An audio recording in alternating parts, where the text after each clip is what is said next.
গৈছিলোঁ চানহেড ক্লাবৰ পৰা আৰু তাত মিষ্টাৰ চমৰ বাৰীত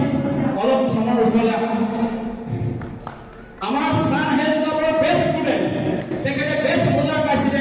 আৰু মৰ্নিং লাইনত আৰু কিমান পুৰস্কাৰ পাইছে তেখেতক ঘৰত গ'লে গম পাব ট্ৰফি ভৰ্তি হৈ আছে